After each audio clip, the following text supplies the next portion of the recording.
Let's up the score. This your boy Chris. This is episode 3. We doing something a little different today. I'm gonna do videos. I'm definitely still gonna have the podcast running up on Spotify. Later on, I'm gonna try to get it on Apple too. So right now I'm gonna try to run it on video. I'm gonna put it on YouTube so see my face is on the whole 9 yards. Uh, we're gonna go straight into it. We're gonna talk about the Indiana New York Knicks game. Uh, Pacers up 2-0. Uh, Tyrese is having a hell of a playoffs right now. I'm telling you, boy. I'm telling you. But he he's showing that he's not the most overrated player in the league. He's showing you he's a floor general. Last dying breed of that. So most point guards today are scoring point guards. They masquerade as two guards now. So it's totally different. It's kind of crazy to see a player like Tyrese Halliburton is a floor general. There ain't too many out there. Chris Paul is one of them. There might be a few others, but most of them they could do both. But most of the time he get his players on first. Um, I watched game one. That was a very exciting game. In my opinion, I think that New York choked the game away. Um, they was up. They made a comeback. Aaron Nate Smith went 6 for 6. So that helped their comeback, and plus that's helped that New York collapse during that game. So I won't see it like I seen a statistic out there. I think they scored like 6. I think they outscored 20-6 from from the last 2 minutes to the overtime. But New York, they better need to step it up. They can't go lackadaisically going to Indianapolis. Think that they need to get they gotta ride it up. They gotta ride it up. I think Thibodeau need to figure out a game plan for Jalen Brunson to I won't say necessarily get the make sure they don't get in too many ISOs situations. I know he's converting off of that in the whole nine, but I think you need to get him off of pick and roll with him and Ant, and him and Cat, and space the floor a little bit more so you get some more kickouts to like Josh Hart, to OG, to Cat. And if I was them, I I would start. Oh no, that's a tough question to ask, but it's a tough thing to really to figure out for Thibodeau to kind of mess with the lineup for us for a change. Like for instance, if you put Mitchell Robinson at the 5 and put Cat at the 4, then you put OG on the bench, or put Josh Hart on the bench. I, to me, if you let Mitch play about maybe 15 minutes, because but for now, I think I should stay with that lineup right now because Pacers on a Pacers on a kick right now. Offensively, it's all about pace. Once that shot go through from New York, they all to the races. They running with pace right now, and that's what with Tyrese get the ball and that shit once that shit come off the net, man, it's like they running. So they have to he has to see what's going on the floor ahead of time. Like, okay, there's Pascal, there's Aaron, there's Miles Turner. He kick it down the floor real quick and get their 2 points and come back down court and set themselves on defense. Uh, like I said, Cat gotta play a good game tonight. They gotta make sure it's a 2-1 game, and hopefully they go back to New York with a 2-2 instead of down 3-1, because it could it could easily be a gentleman's sweep or a sweep. I'm not too proud saying that, but for my prediction on the series, since the last time you heard from me, to me, my finals should be my prediction of the finals. I'm on New York versus OKC. But looking right there for from this series, it's gonna be a small market matchup. It might be a small market matchup. It's just going to turn out to be it might be OKC versus Indiana, and it's gonna be a small market matchup. And the NBA do not want that to happen. It's gonna be low ratings down. So they, like I said, New York got to pick it up. Do what they need to do. Cat need to play better. They got to figure out some shots. They need to get Miles some shots too, because he be turning on in the fourth quarter. They need to get him right early in the game, get him the ball early. Him and Cat early in the game. And let Jalen Brunson take care of like the 5 minute stretch down in the fourth quarter. So they don't have to worry about being flustered trying to figure things out in Indiana. Because I'm pretty sure Indiana want to keep that pace going while they're back home. So I think, man, it's gonna be a very interesting series, and the way it's going right now, we're gonna see two small markets in the finals right now. So I'm hoping the thing either go 6 or 7 on this side. So that's what I think. But on to the other matchup, the Thunder and the Wolves. I saw it last night. The Wolves came out on fire last night. Um, it's they fired all cylinders. I mean, they went, not mistaken, they shot a high percentage at the 3-point line last night. So they blew them out at least 20 or 30 points. So Ant got hot in the first quarter. They stopped. They stopped SGA. He ain't put up a big night. The Thunder didn't really get all last night.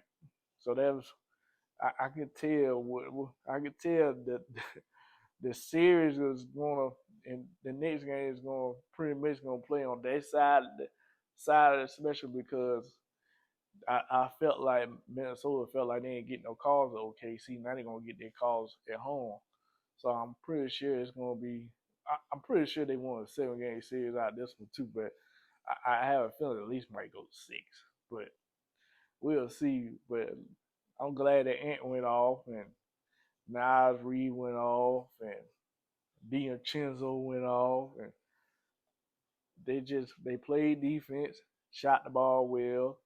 Julius Randle shot the ball well, played a good game, and hopefully they get this thing back in sync so we can have a better series coming down to the rest of the playoffs for them two teams. I'm hoping for a 7-game series too, and I'm predicting OKC going to the finals and stuff. So it's a very good series for them. Um, MVP, I agree that moving on, I do agree that SGA is an MVP. I agree with that because he been playing well all year. He averaged 30. I think he averaged 36 assists this year, something like that, to the magnitude of that. But he played well all year. I do agree that Joker is a second. And I looked at the last. I seen us. I seen something the other day. Matter of fact, I seen on Facebook that the last, especially on this decade alone, all the MVPs are over Europe, like either overseas or European guys. They're not from America. So you got like Giannis. I think Joker won about 2. So this decade they won all the MVPs so far. And then you look at the past years before that, you see nothing but Americans. You might see a little smidge of like a, I think at least one overseas guy from the past 20 years. No, before this, for the past 20 years, you might see one or two overseas people. But other than that, you could tell. You look at all the international guys got all these MVPs. They let you know where the game is going for the next 15, 20 years. It's going to me, in my opinion, is they want scoring, but they want scoring open, want the floor to be more open so you can like more fundamental, but they still want shooters shoot and I mean defense. They want scores up to about 100 a game. I mean, it's all sound good, sound great, but while in my lifetime, I was born in the late '80s. See, I ain't really get like, even though I saw "Come Fly with Me" with Michael Jordan, even though Michael Jordan is my favorite player of all time. I was born in '87.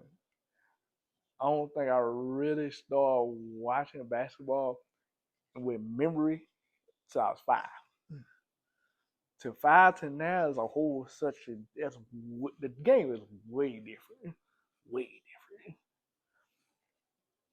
because it's way more physical back then compared to now, and like I said, it's more floor spacing now than anything else. You could tell it really started changing in the early 2000s, because after the no yeah somewhere in the 2000s, because I think what really did it was that San Antonio Detroit series, because how the game was playing. It wasn't fun, but it's so much on defense.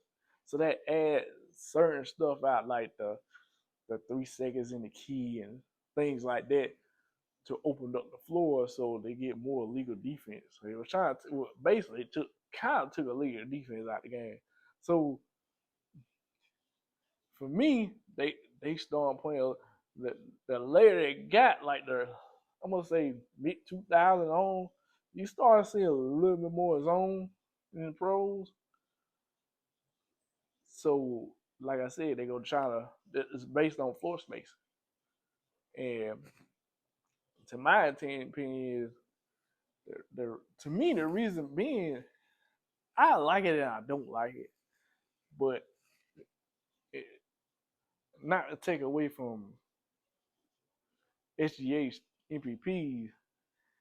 And my opinion is I do want a little bit more hand checking, like how the playoffs is now. A little bit more touching, a little bit more touching.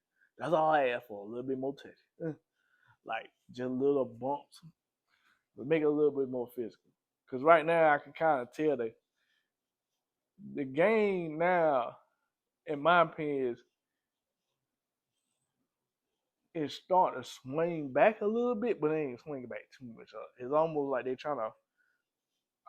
In my opinion, I'm trying to think they're trying to find a fine line between floor spacing and physicalness, but they won't use so much physicalness in the regular season. That's the only thing I don't like about now, because they let them play in the playoffs. When you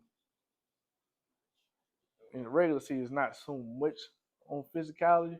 They just let them score. They paying tickets to get So that's why SGA scoring 30 right now, because floor spacing. Because back then you got to work. You really have to work to get 30 and 40 and 50. You just got either that hot that night or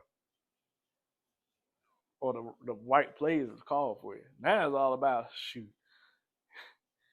It almost can be anybody's night, to be honest with you. In the NBA now, it's just like I said. I ain't taking away from Shea Gilgis Alexander playoff MPP trophy.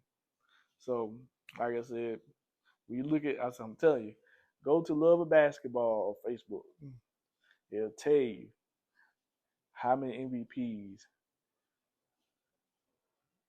right now until back then. There's a lot of Americans on there, even though it's based on a lot of Americans. I understand how a bunch of Americans won, but from now, the European players, the overseas and European, anything outside of the United States, they dominate right now.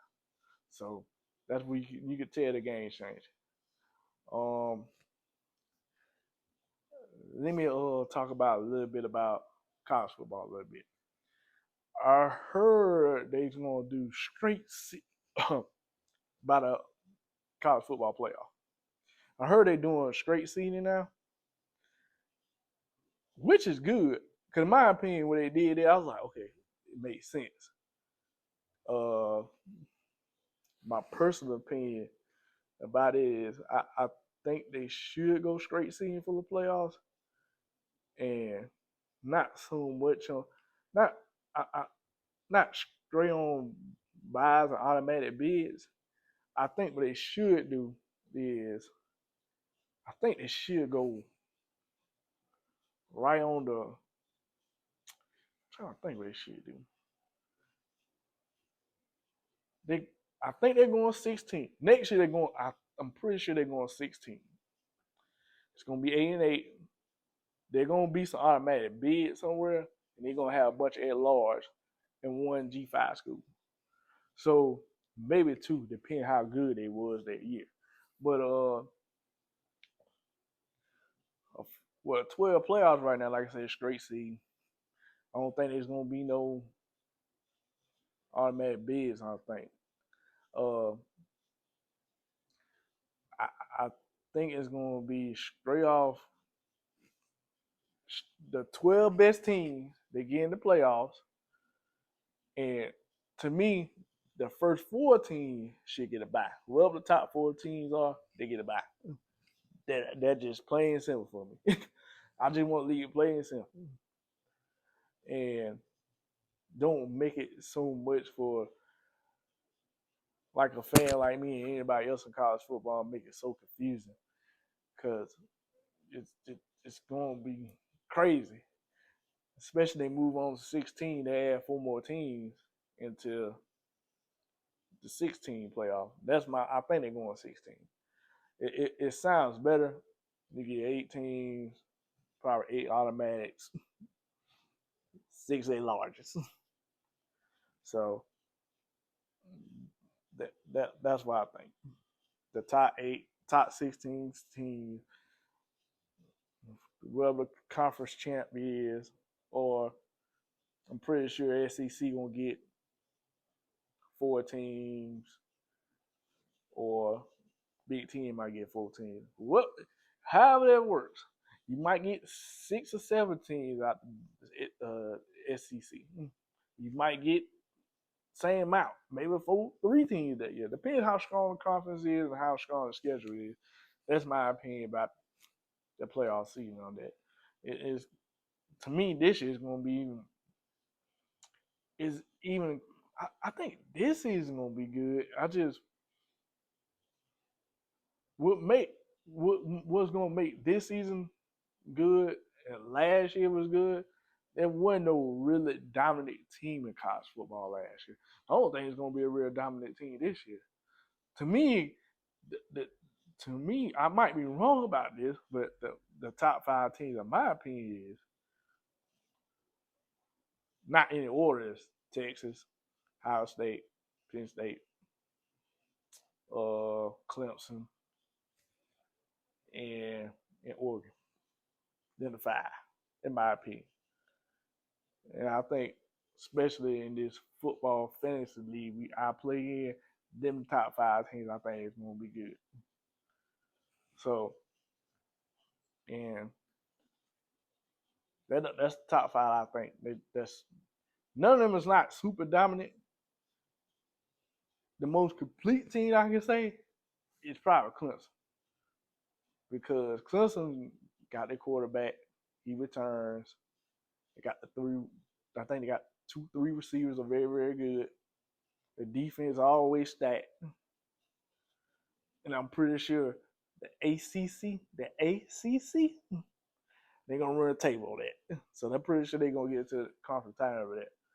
Because I'm pretty sure if I put my money in Vegas, they gonna make the playoffs. And I'm pretty sure they might make. I'm pretty sure they're gonna make the national championship. They might.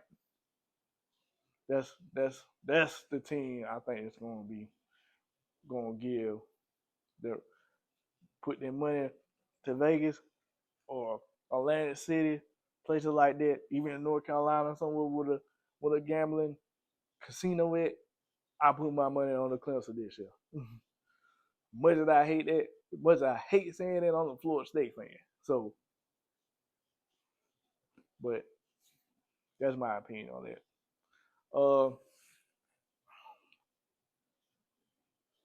I oof, trying to figure out what else I'm going to talk about today.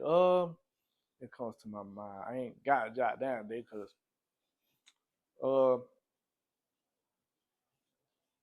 I'm gonna talk about what's going on in Pittsburgh. Pittsburgh Steelers, what's their quarterback scenario going on here too? I don't know what the hell Aaron Rodgers doing. It's coming down between.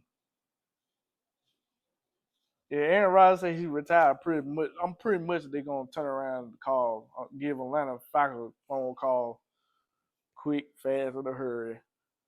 I'm gonna say quick, fast, in a hurry, but they're gonna give them a call. And they're gonna give them a call. I won't be surprised they give a call to their rival over there in Cleveland because they need a quarterback. I'm pretty sure the 2026 class they waiting on that call. They waiting on that because right now they on a team. They on a division is very, very tough. One of the toughest divisions in football. So they I don't know how long they're gonna let Aaron Rodgers sit there, 20 his fingers, figure out what they're gonna do. Cause I give you I give you I'm not gonna say I'll give you an idea, but I could tell that Aaron Rodgers is coming. The next big domino, I think is going. No, I'm gonna say next. I think the next domino will fall. They let me. They give me a sign that Aaron is coming. Um, they get Alex. I think Alexar, whatever his first name, Bizarre. They come from the Jets to Pittsburgh. They let me know he coming. They ain't gonna make that deal for nothing. If he comes to Pittsburgh with DK Metcalf, pretty sure Aaron's coming. And not the longer we wait, we know he ain't coming. But I think my personal opinion is he don't come, Kirk Cousins getting the call. Depending on what's the quarterback battle in damn Cleveland right now, they're gonna get one of. I don't think they're getting Kenny Pickett. They already did it. Don't want him back. Well, I'll take that back. They got Mason Rudolph. They might take Kenny Pickett back. Kenny Pickett back. So I'm pretty sure they're gonna probably get a phone call to see about Kenny Dillon. I don't know if they want Flacco, but they call for one or two to get that back. Because or Kenny Pickett might be running down New Orleans because I don't know what their quarterback situation is neither. So, like I said, everybody's waiting on this the Arch Manning thing going on. I'm pretty sure Arch Manning is going to stay another year because he gonna stay. I think it's red shirt junior year. He's staying his senior. He ain't gonna jump. That's just the tank y'all ain't gonna be waiting on. So they gonna be out of luck in this situation. So give Atlanta a phone call, give Brian a phone call, or trying to figure out give Jimmy Garoppolo a call. I don't know where he is, but I know Jimmy G somewhere waiting on somebody like that. So he's not a bad quarterback. It's just they got slim pickings right now. Um,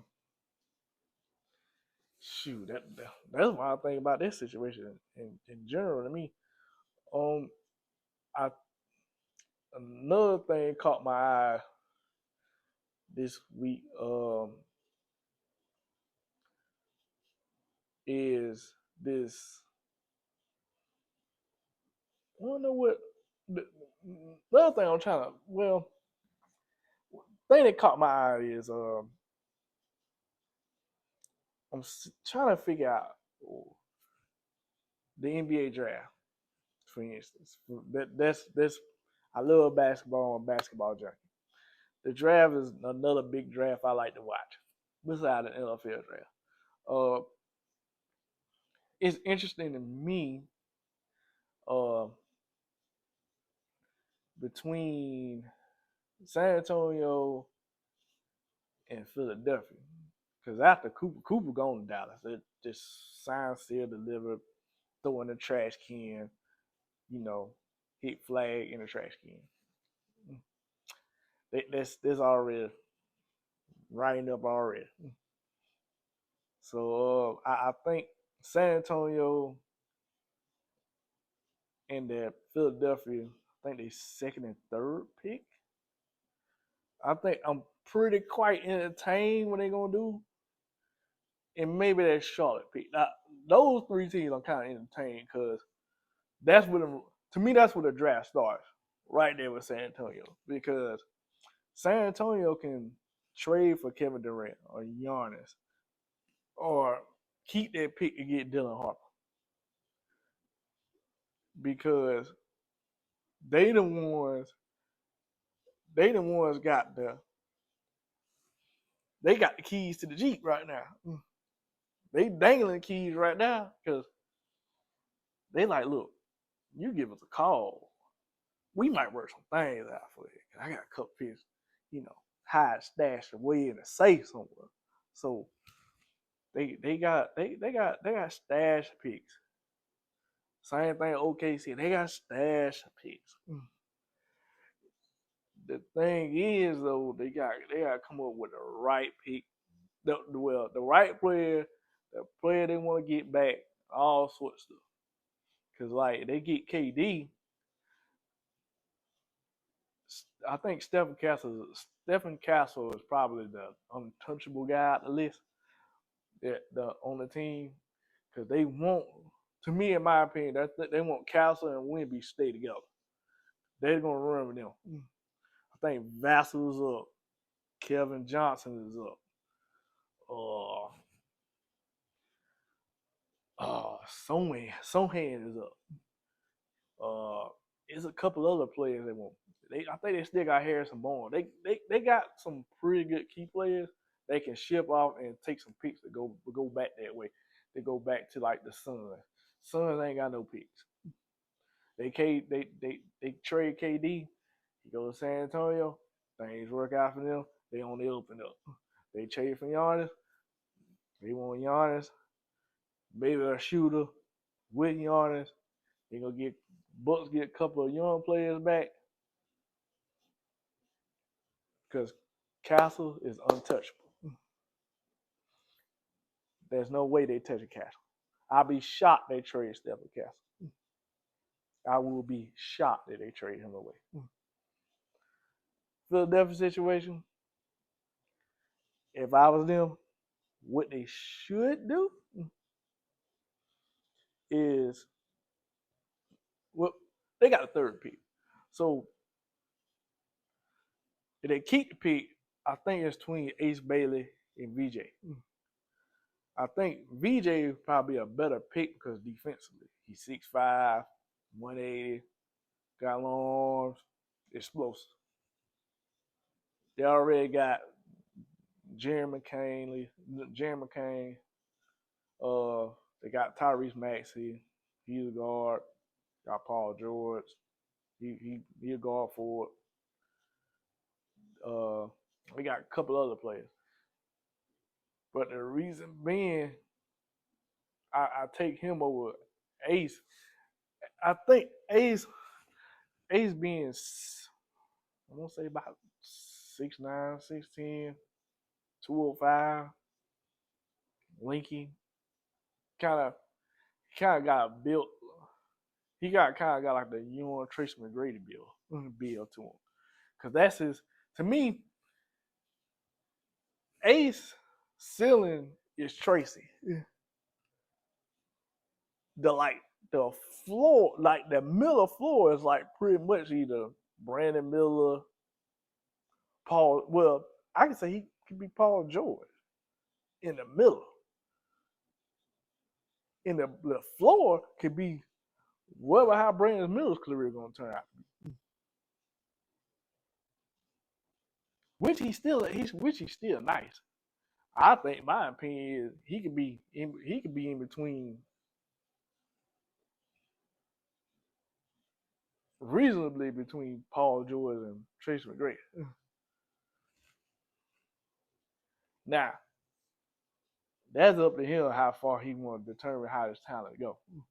But because the way he built and the way he games play, how he game play, I can tell he could be a explosive scorer. But we'll see how they're gonna turn out. Like I said, either keep the pick or trade. Then Charlotte, same situation. Either trade it or keep it. Because if Charlotte keep the pick, I don't think they're going with Ace and E. To me, I think Ace is going to slide just because of the kind of players they got. I won't be. To me, I think that's the player that might slide just a tad. But it ain't because he's not a bad player. I don't think Ace is not a bad player. It's depending on the player, depending on what kind of players they got in their roster. Because him and Brandon Miller are kind of the same players to me, and I can't really do too much with it. So as a GM, I can't really mess with it. Because to me, they hope and praying VJ falls so they can put LaMelo, VJ, Brandon Miller, Miles, and Williams. That's their starting lineup. Now, depends how serious Charlotte is about keeping the pick or trading the pick. That's on them. So, like I said, that's the storyline for me in that draft. What's going to be done with them 3 picks? Because Cooper's off the board. And then, like I said, who knows how they're gonna jump, how it's gonna work out? Because just like to me, I'm gonna put it like this. I'm gonna put the free agency in the middle of this draft thing I'm talking about, because in this draft it's based on, for me in this year's draft, is how many picks teams can how many teams will stash some picks to get a big player. Because like to me, KD's one of them guys. Giannis one of them guys. You only get, I think it's only 2. Wait a minute. I'm gonna say 2. It might be more. But those 2 that want to stand out to me, because that's the ones they're gonna. To me, it's gonna feel like turn the franchise around a little bit. Because if Giannis up and decides that Milwaukee up to decide to be like, look, he goes to the office like, hey man, trade me someone, but it gotta be a playoff team. Milwaukee has to be on the phone calling and figure out how well I'm gonna get this first round from. Same thing with Phoenix trading KD. They don't matter what kind of first rounds they get, but it just they need them. They need some stash and picks because they ain't got no draft picks for the next couple of years. Like for instance, the Rockets got some good. They need some. Bucks looking for Phoenix and Milwaukee looking for nothing but picks to take back. Picks and players they can go up and run, especially in the Eastern Conference for Milwaukee, because the Eastern Conference it's what's the word? Um they on equal footing. Most teams on equal footing except the top three teams at the most. Boston's gonna slide next year just because Jason Taylor there. I don't think that Jalen's gonna be a one, and Jalen gonna miss a few games. I don't think Jalen Brown gonna miss a few games next year. He might miss maybe 10, 15 because he got that torn meniscus. So they have to, for instance, Boston has to trade somebody like Drew Holiday, Porzingis, just to get better players around Jalen, just to make Boston's season a lot better. Because Taylor ain't coming back until maybe in March, maybe before the All Star break.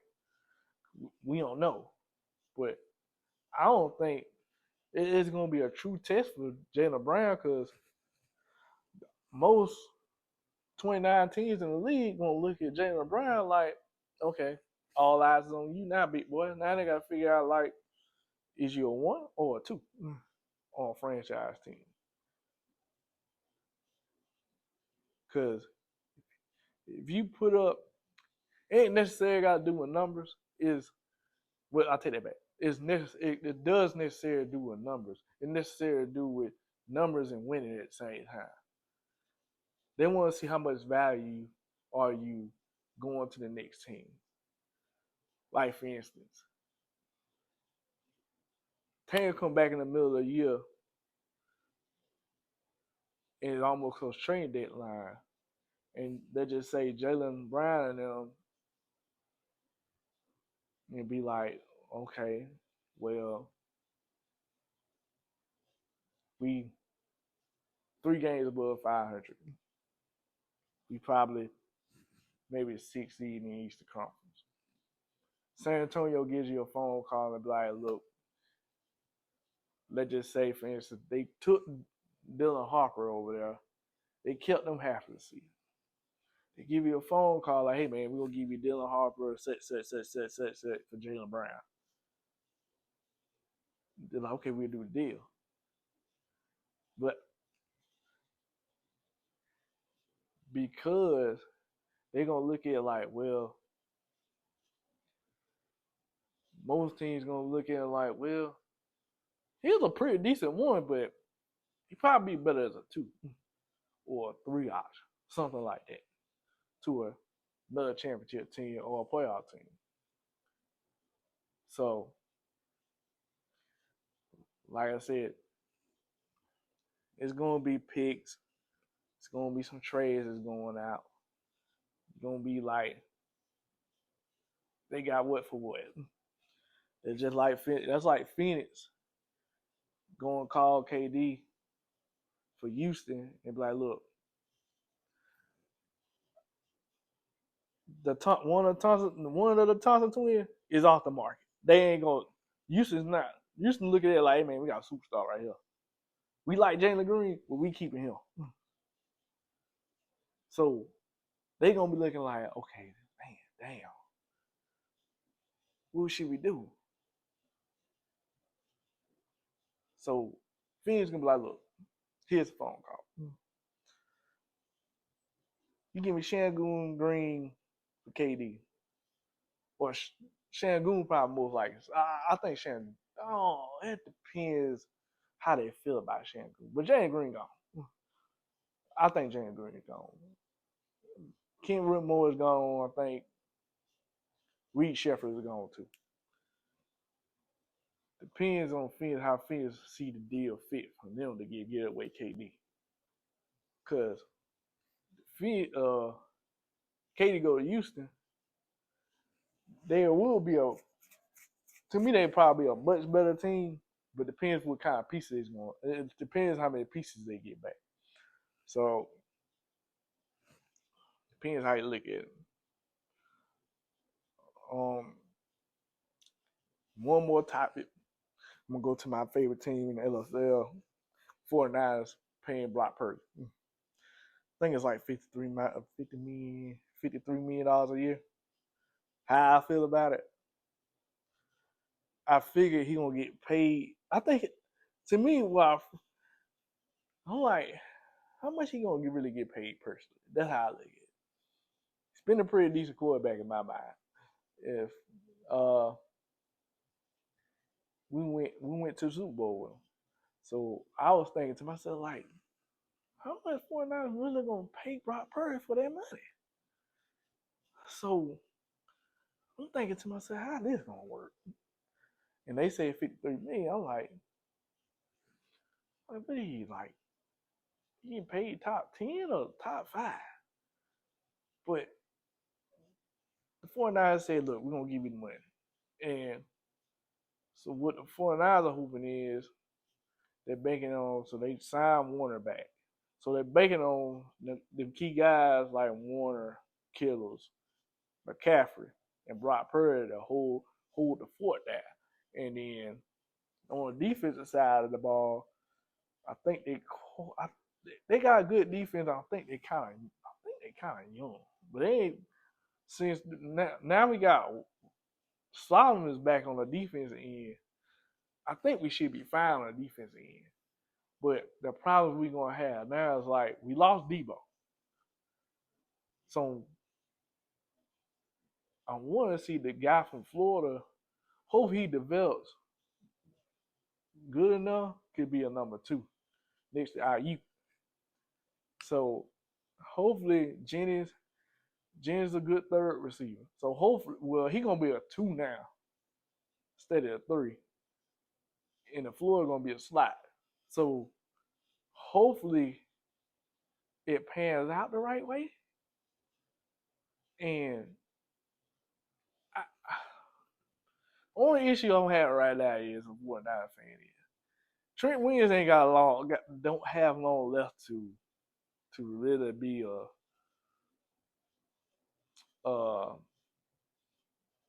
outstanding offensive left tackle for the next couple of years. He been fighting off injuries here and there the past 2 seasons. So I think next year, I'm hoping next year that I'm hoping we sure that our line this year and roll into next year again another. Hopefully find like a tackle that goes play right tackle or guard something like that. When Trent Williams leave, we got let a tackle roll in. So it's gonna be crazy, but I think but all that to my personal opinion, I'm glad we paid him, but we just gotta figure out can he hopefully can hold it up to the point that we don't have to. He can carry the team on his back basically, so that he got to prove that pretty much with that, him and Dak is probably the same quarterback a little bit, but I think Purdy is better in my opinion than Dak. But I think it is to the point that we want for them to. It's almost like we want to see can they carry the team on the back, and that's what 49 is paying the 53 million. And then the next, but the funny thing is that 53 million is gonna get dropped and dropped and dropped every year because of the cap gonna go up and how much the NFL. That 53 million might turn to 40 in the next 2 years. So really, they ain't really spent no money. So, like I said, they want to see how he gonna put the team on his back. So it's gonna be very interesting this year. So that's my 2 cents about it. Like I said, like and subscribe. Go to Spotify. Hit that. Let's up the score. I'm gonna do some more videos. I'm gonna try to be a little bit more consistent with this video stuff. Uh, other than that, I'm gonna try to put some stuff on iTunes too. So enjoy Memorial Day weekend. Enjoy the cookouts. Enjoy your family. Talk to your grandma. Talk to your mothers about family stuff. Have a good time. No beefs. So enjoy your Memorial Day weekend. Hit the like button and subscribe and hit me on Spotify. Peace.